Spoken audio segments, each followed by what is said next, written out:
One of the things I learned really 1971 and then repeatedly is that surprises that happen in my lifetime happened to me. In many cases were for things that didn't happen in my lifetime, but happened in prior lifetimes, such as in 1971, I was clerking on the floor of the New York Stock Exchange. August 15th, Nixon severs the relationship between gold and the dollar, so essentially defaulting. And I walked on the stock exchange, I said financial crisis, and I would expect it to be down a lot. It was up a lot. I studied history and found that the exact same thing happened in March 5th, 1933, with Roosevelt doing the same thing basically on the radio. And then I understood things better. So what happened for me over the last number of years is there are three big things that are happening in my lifetime that didn't happen. And I actually found with research 5. So the first is the amount of decreation and monetization of that and how it's carrying through the system. The second is the amount of internal political, social, economic conflict that is now going on.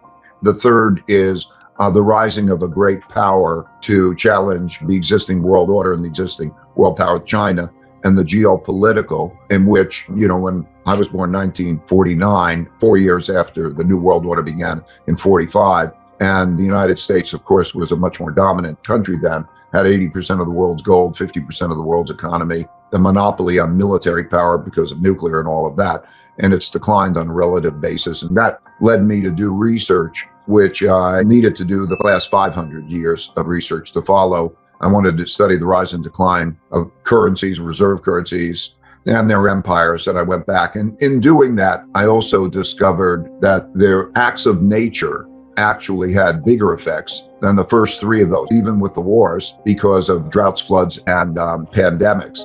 And then number 5 was the greatest, of course, is man's capacity to adapt and invent, because in one way or another, if you look at that, per capita income rises, living standards rise over periods of time. But these big cycles and these big events are dominant. So those are, I think almost everything can fall into those 5 categories, so that's how I look at it.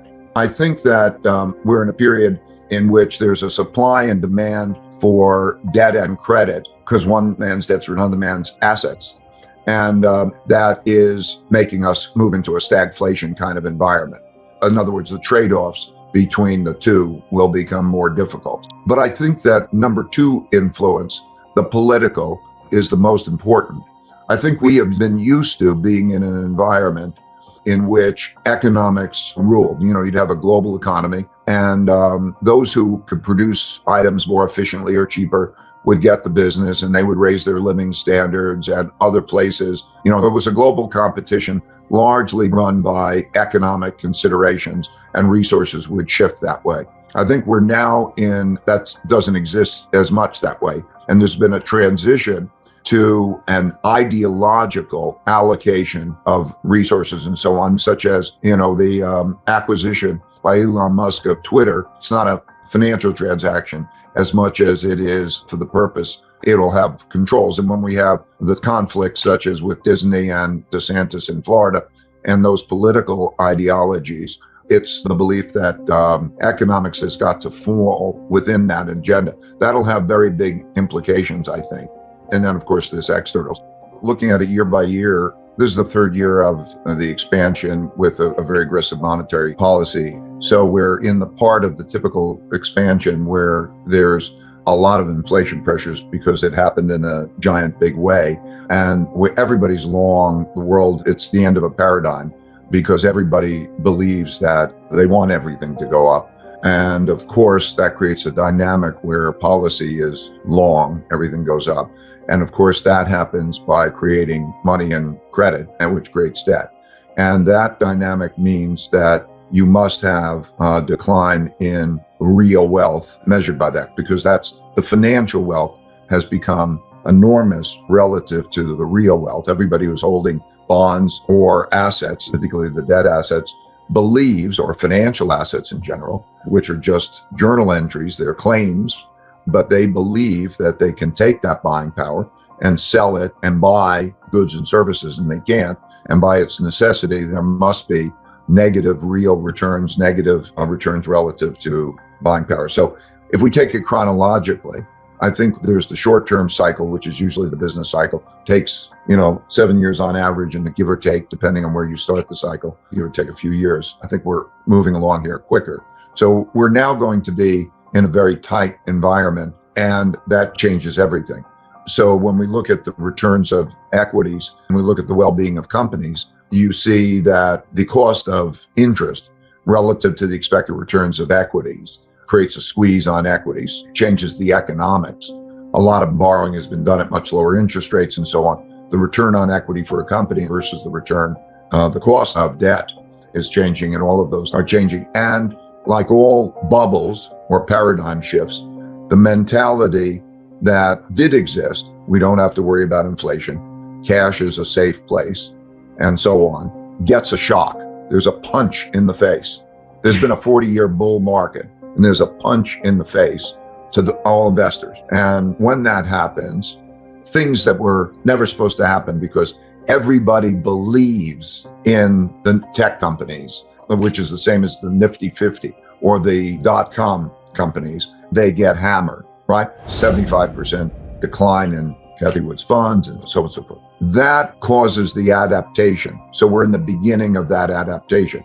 That is most similar, I think, to the 1970s period. And it becomes financial. So I think as we come to the 2022 elections, and that'll have economics and markets as a big impact, I think that you'll see greater political extremism coming out of that. Moderates are leaving, and even those who are running are populists. Populists are people who will fight to win and will not accept losing and will fight for their constituency. So you'll see more populism of the left and more populism of the right. So if I look at 2023, I look at 2024, and I'm worried about the neither side accepting losing. And I think that there's a big risk that the system is in jeopardy, because history has shown when the causes that people are behind are of greater importance to them than the system is in jeopardy. Those types of things change the world landscape. I'm emphasizing the United States, and certainly Europe is in that type of a position. So I think that when I look at it, it'll be very important to not only diversify well, but to be able to be long and short different assets in order to perform well in that environment. My main things are, first, cash is trash, and that there's in bonds and debt, it's not going to be good. And the claims of financial assets. So either avoid those or position yourselves so that when those things operate, and position yourself for inflation. So there are lots of investments pertaining to inflation. And the big commodity cycles are reactive. There's a giant, just like the 40-year bull market in bonds, associates with a commodity cycle where everybody adapts to that. Companies don't hedge. Inventories are drawn down.